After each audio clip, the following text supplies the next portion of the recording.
Entiendo su preocupación, respondió finalmente, pero Leonardo en realidad no practicó nunca las artes ocultas. Era un hombre de gran espiritualidad, aunque de un tipo que entraba en conflicto permanente con la iglesia. Mientras pronunciaba aquellas palabras, volvió a bajar la vista para leer el mensaje que brillaba en el suelo. Diabole in Dracon, limala asno. Sí, se interesó Fach. Landon sopesó muy bien sus palabras. No, solo pensaba que Sanuer compartía gran parte de su espiritualidad con Leonardo, incluía su preocupación por la supresión que la Iglesia hace de lo sagrado femenino en la religión moderna. Tal vez al encarnar su famoso dibujo, Sanuer estaba simplemente haciéndose eco de algunas de sus frustraciones compartidas en relación a la moderna demonización de la diosa. La expresión de Fachi se hizo más dura. ¿Cree usted que Sanuer está llamando a los dirigentes de la iglesia diablezas draconianas? ¿Y qué es eso del Himala asno? Landon tenía que admitir que aquello era poco plausible y confuso, aunque el pentáculo parecía reforzar la idea al menos en parte. Lo único que digo es que el señor Sanuer dedicó su vida al estudio de la historia de la diosa y que nadie ha hecho más por erradicar esa historia que la Iglesia católica. Parece razonable que Sanuer haya optado por expresar esa decepción en la hora de la diosa. ¿Decepción? Inquirió Fache en tono de clara hostilidad. Este mensaje suena más a rabia que a decepción, ¿no le parece? Landon estaba llegando al límite de su paciencia. Capitán, usted se ha interesado por mis impresiones y eso es lo que estoy ofreciendo. ¿Y su impresión es que esto es una condena de la Iglesia? Ahora Fache hablaba con los dientes muy apretados. Señor Landon, por mi trabajo he visto muchos muertos y déjeme que le diga algo. Cuando un hombre fallece a manos de otro, no creo que sus últimos pensamientos le lleven a escribir una oculta declaración espiritual que nadie va a entender. Lo que yo creo es que más bien piensa en una cosa. La voz susurrante de Fache cortaba el aire. En la Bene Gesserit creo que el señor Sanuel escribió esta nota para decirnos quién lo mató. Landon se quedó mirándolo fijamente. Pero eso no tiene ningún sentido. ¿Ah, no? No, dijo cansado y frustrado devolviéndole el golpe. Me ha dicho que a Senuer le atacó en su despacho a alguien a quien al parecer él mismo había invitado. Sí, por lo que parece razonable concluir que el conservador conocía a su atacante. Facha sintió. Siga. Bueno, pues si Sanuel conocía a la persona que lo mató, ¿qué tipo de condena es esta? Señaló el suelo. Códigos numéricos, diableces draconianas, tentáculos en el estómago. Todo resulta demasiado críptico. Fache frunció el ceño, como si la idea no se le hubiera ocurrido antes. Sí, puede tener razón. Teniendo en cuenta las circunstancias, me inclinaría a pensar que si Samuel hubiera querido informarnos de quién lo mató, habría escrito directamente un nombre. Mientras Landon pronunciaba aquellas palabras, en el rostro de Fache se dibujó una sonrisa. La primera de aquella noche, precisamente, dijo, precisamente.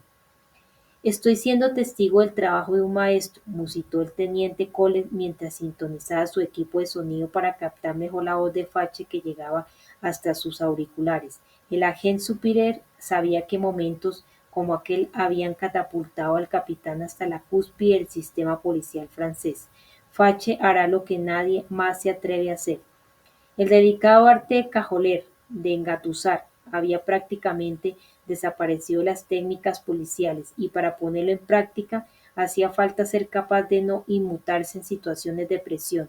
Eran pocos los que contaban con la necesaria sangre fría para mantener el tipo, pero en Fache parecía algo innato. Su contención y su temple eran más propios de un robot.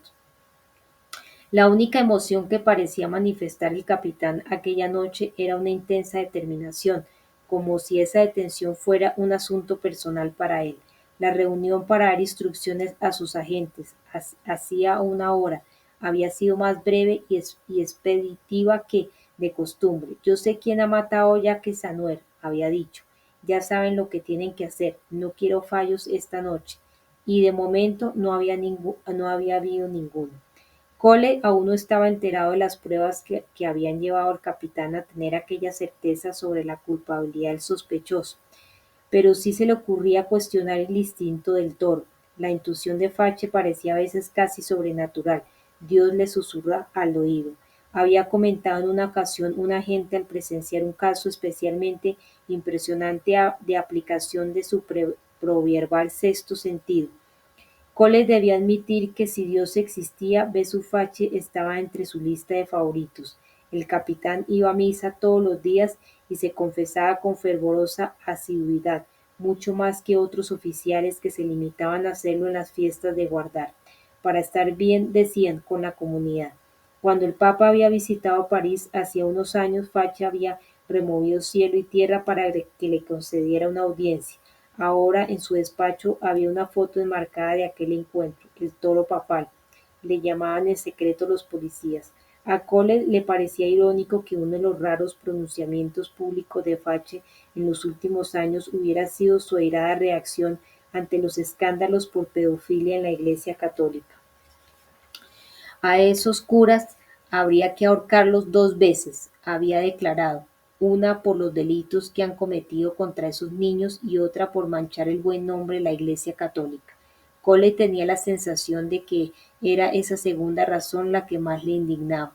Volviendo a su ordenador portátil, Cole se concentró en su otra atribución de la noche, el sistema de localización por GPS.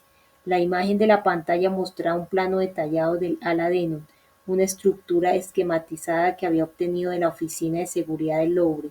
Tras recorrer durante un rato el laberinto de galerías y corredores, Cole encontró lo que estaba buscando.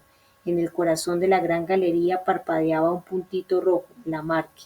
Aquella noche Fache daba a su presa muy poco margen de maniobra, y bien que hacía Robert Landon había demostrado ser un cliente imperturbable.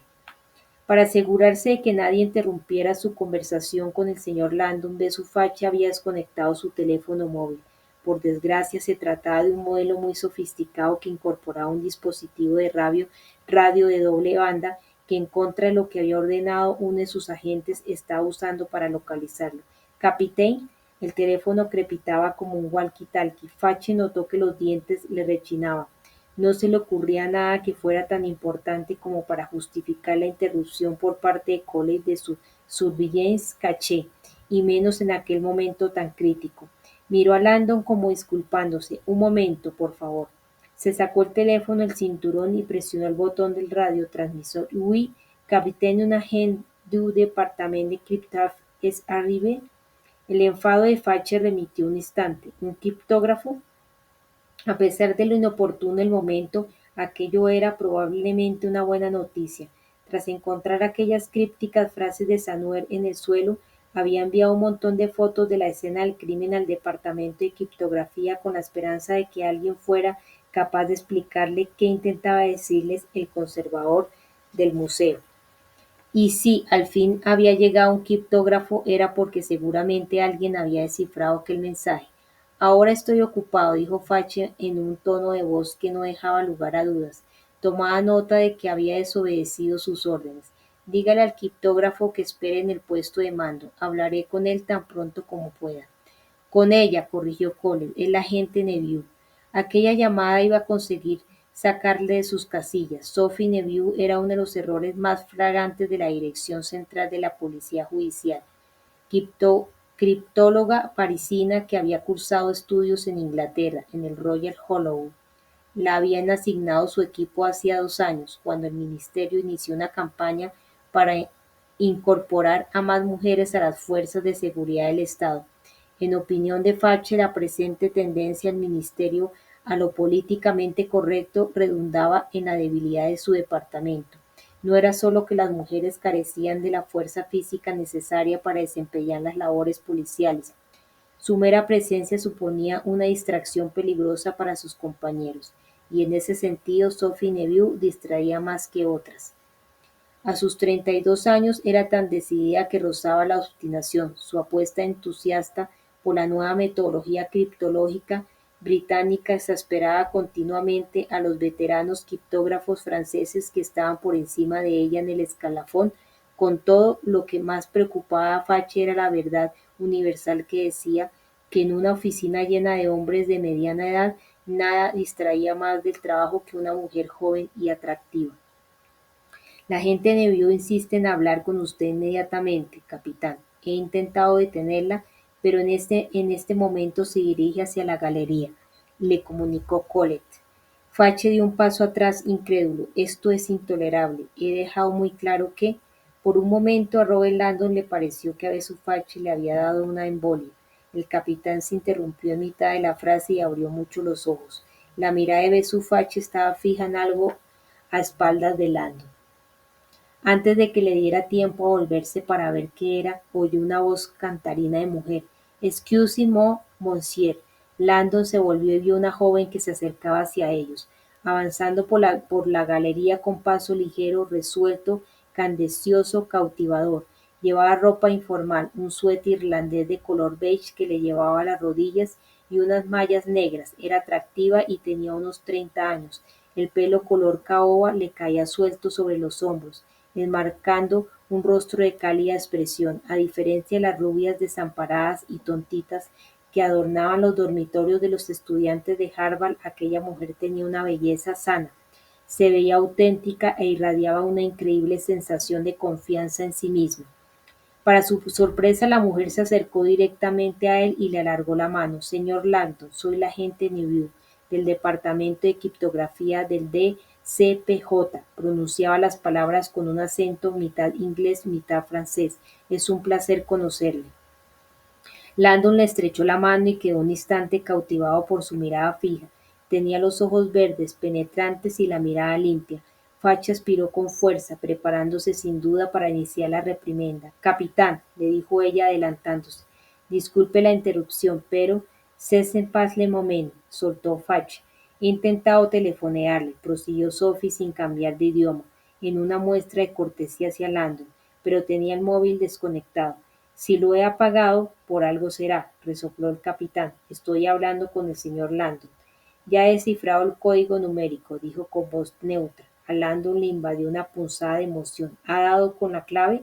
Fache no sabía si responder, pero antes de explicárselo prosiguió Sophie. «Tengo un mensaje urgente para el señor Landon». Ahora la expresión del capitán era de creciente preocupación. «¿Para el señor Landon?». Ella sintió y se giró para mirarlo. «Debe usted ponerse en contacto con la embajada de los Estados Unidos. Tienen un mensaje para usted que le envía alguien desde su país». Landon reaccionó con sorpresa y su emoción de hacía un momento se vio amortiguado por un atisbo de temor. «¿Un mensaje de mi país?». No tenía ni idea de quién podía por querer ponerse en contacto con él. Solo algunos colegas suyos sabían que estaba en París. Al oír aquello, Facha apretó los dientes con fuerza. «¿La embajada americana?», repitió con desconfianza. «¿Y cómo saben ellos que se encuentra aquí?». Sophie se encogió de hombros. Al parecer han llamado al señor Landon al hotel y el recepcionista les ha dicho que un agente de la policía judicial se lo había llevado. Fache parecía estar desconcertado. «¿Y los de la embajada se han puesto en contacto con el departamento de criptografía?». «No, señor», respondió Sophie con voz firme. «Cuando he llamado a la centralita de la DCPJ en un intento de contactar con usted, tenían un mensaje para el señor Landon y me han pedido que se lo pasara si conseguía dar con usted». Fache, confundido, frunció el ceño. Se disponía a hablar, pero Sophie no le dio tiempo. «Señor Landon», dijo Sophie, sacándose un papelito del bolsillo, «este es el número del servicio de mensajes de su embajada. Quieren que llame lo antes posible». Le alargó el papel mirándolo fijamente a los ojos. «Llame ahora mientras yo le explico el código al capitán Fache». Landon estudió la nota. En ella había un teléfono de París y una extensión. «Gracias», dijo, con creciente preocupación. «¿Dónde encuentro un teléfono por aquí?». Sophie hizo el gesto de sacar su móvil del bolsillo del suéter, pero Fache la disuadió con un gesto airado. Parecía el Vesubio a punto de entrar en erupción. Sin quitarle los ojos de encima, Sophie cogió su propio teléfono y se lo ofreció a Landon. «Este número es seguro, señor Landon. Puede usarlo con tranquilidad». Le desconcertó la inadversión de Fache hacia su colaboradora. Incómodo, aceptó el aparato del capitán. Al momento, Fache se llevó a Sophie unos metros más allá y empezó a regañarla en voz baja. A Landon el capitán le caía cada vez peor. Se dio la vuelta para no presenciar aquella discusión. Conectó el móvil y marcó el número. Aguardó varios tonos y al final descolgaron. Landon esperaba la respuesta de alguna operadora de la embajada, pero le sorprendió que le saliera un contestador automático. La voz le resultaba conocida, era la de Sophie Neville. Bonjour vos êtes vieux chez Sophie Neveu, decía la voz de la mujer. Jesus absent pour le moment mais. Confuso, Landon se volvió para aclararlo con Sophie. Disculpe, señora Neveu, creo que sea... No, el número es correcto, interrumpió ella al momento como anticipándose a la confusión de Landon. La embajada tiene un sistema de mensajes automatizado. Lo que tiene que hacer es marcar un código de acceso para poder oír sus mensajes. Pero es que es el número de 3 cifras que le ha anotado en el papel. Landon volvió a abrir la boca para aclarar aquel curioso malentendido, pero Sophie le dirigió una mirada cómplice que duró solo un instante. Sus ojos verdes acababan de enviarle un mensaje claro y diáfano. No preguntes nada y haz lo que te digo. Confundido, Landon marcó los números de aquella extensión, 454. La voz grabada de Sophie, que seguía diciendo cosas, se interrumpió al momento, y Landon oyó una voz electrónica que anunciaba: tiene un mensaje nuevo, por lo que se veía el 454 era la clave secreta que usaba Sophie para acceder a sus mensajes desde cualquier sitio. Y ahora resulta que tengo que oír los mensajes de esta mujer. Landon oía que la cinta del contestador estaba rebobinando. Tras unos momentos se detuvo y volvió a ponerse en marcha. Oyó el mensaje que volvía a ser de Sophie. Señor Landon, decía su voz en un susurro temeroso, no reaccione de ningún modo cuando oiga este mensaje. En este momento se encuentra en peligro. Siga mis instrucciones al pie de la letra. Silas iba al volante del Audi negro que el maestro había puesto a su disposición y contemplaba la gran iglesia de Saint-Sulpice, iluminada con focos desde abajo. Sus 2 campanarios se elevaban como fornidos centinelas sobre el cuerpo alargado del edificio. En ambos flancos sobresalía una hilera de contrafuertes que parecían los costillares de un hermoso animal. Así que los paganos usaban la casa de Dios para ocultar la clave. Una vez más, la hermandad había confirmado su legendaria habilidad para el engaño y la ocultación. Silas estaba impaciente por encontrarla y entregársela al maestro, por recuperar así lo que tanto tiempo atrás la hermandad había arrebatado a los creyentes. ¿Cuánto poder obtendrá el Opus Dei? Aparcó el coche en la desierta Place Saint-Sulpice y aspiró hondo, intentando mantener la cabeza clara para acometer con éxito la tarea que le habían encomendado. Su ancha espalda aún se resentía del castigo corporal al que se había sometido aquel mismo día. Pero aquel dolor no era nada comparado con la angustia de su vida anterior. El Opus Dei había sido su salvación. Sin embargo, los recuerdos atenazaban su alma. Líbrate del odio, se exigía a sí mismo. Perdona a los que te han ofendido. Al mirar las torres de piedra de San Sulpice, Silas luchó contra una fuerza que conocía muy bien y que a menudo arrastraba su mente hasta el pasado y lo encerraba de nuevo en la cárcel que había sido su mundo durante su juventud. Los recuerdos de aquel purgatorio le asaltaban siempre del mismo modo, como tempestades que invadían sus sentidos. El hedor a col podrida y a muerte, a orina y a heces, los gritos de desesperación que se fundían con el viento que bajaba ululando de los Pirineos, el llanto silencioso de aquellos hombres olvidados. Andorra, pensó, y notó que los músculos se le agarrotaban. Por increíble que pareciera, había sido en aquel escarpado y remoto estado soberano a caballo entre Francia y España, en la época en que temblaba en su celda de piedra y sólo esperaba la muerte, cuando Silas había llamado la salvación. Aunque en aquel momento no se diera cuenta, el rayo llegó mucho después que el trueno. En aquel entonces no se llamaba Silas, aunque no se acordaba ya de qué nombre le habían puesto sus padres. Se había ido de casa a los 7 años. Su padre, borracho, era un fornido estibador que lo había detestado desde su nacimiento por ser albino y que siempre pegaba a su madre, a la que culpaba del aspecto malsano y vergonzante de su hijo. Cuando él intentaba defenderla, también él recibía sus golpes. Una noche la paliza fue terrible y su madre ya no se levantó. El niño se quedó junto a su cuerpo sin vida y le invadió un insoportable sentimiento de culpa por haber permitido que sucediera algo así. Es culpa mía.